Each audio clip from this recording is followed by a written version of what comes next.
बच्चे थे पक्षियों के, तो बच्चों को पढ़ाया कि हम दाना लेने जा रहे हैं कहीं, और यहां तुम्हारे घोंसला के पास में बहेलिया आ सकता है।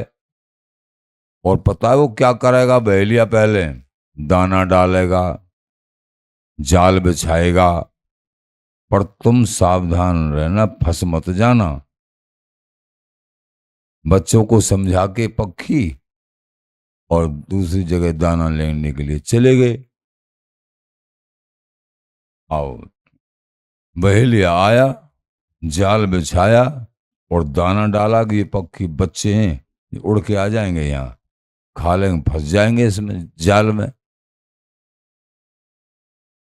उस बात को बोल भी रहे, वो याद भी है कि बहेलिया, याद करवा दिया था माँ बाप ने कि बहेलिया आएगा, जाल बिछाएगा, दाना डालेगा, फंस मत जाना। वो याद भी है और बोल भी रहे, और फिर भी बोलते बोलते भी दाना चुगने के लिए बैठ गए और जाल में फंस गए। कहने का तात्पर्य, ऐसी स्थिति हम लोगों की है।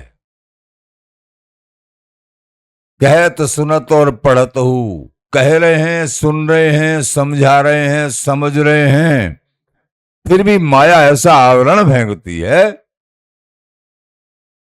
तो महाराज श्री बोले, जब हम किसी तरह से प्रार्थना भजन करते हुए भी कोई चूक हमसे हो जाती है, भजन भी कर रहे हैं, प्रार्थना कर रहे हैं,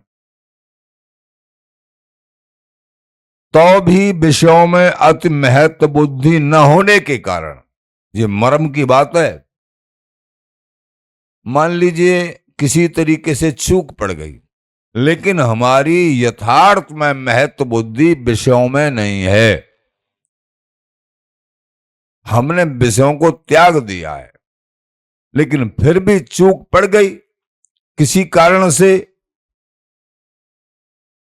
महत्व बुद्धि हमारी नाम में है, धाम में है, गुरुदेव में है, हरि में है, युगल में है।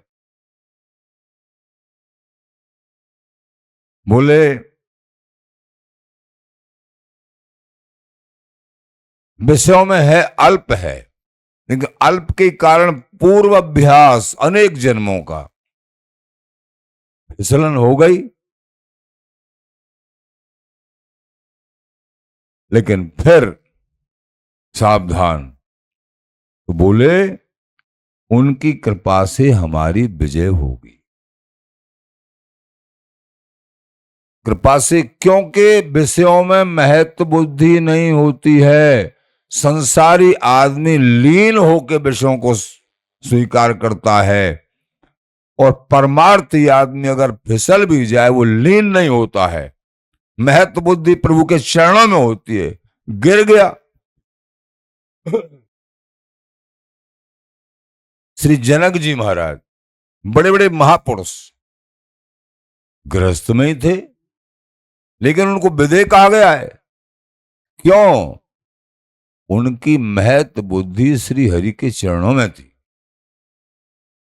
महत्व बुद्धि। और संसार के सुख उनमें महत्व नहीं था। महाराज कहते हैं, अनिच्छित जग रीत प्रीत रस रीत लड़ावे। संसार के विषयों को, संसार में रहने के नाते से उनको स्वीकार अनिच्छा से करना पड़ रहा है, एक कर्तव्य मान के उनको स्वीकार करना पड़ रहा है। अनिच्छित जग रीत, जग की रीति को अनिच्छा से निभावे, प्रीत रस रीत लड़ावे। और प्रीत तो हमारी, हमारे बिहारी विहरण के चरणों में है, जीत हो जाएगी निश्चय। जैसे कि पाखाने में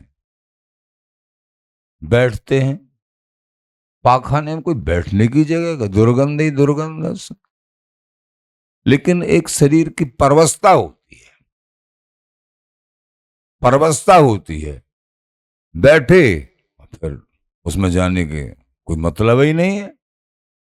ऐसे ही संसार में जो भक्त जन रहते हैं, हरि इच्छा को मान के, वो अपने को संसार में अपने मन को नहीं फंसाते हैं, महत्व बुद्धि नहीं करते हैं।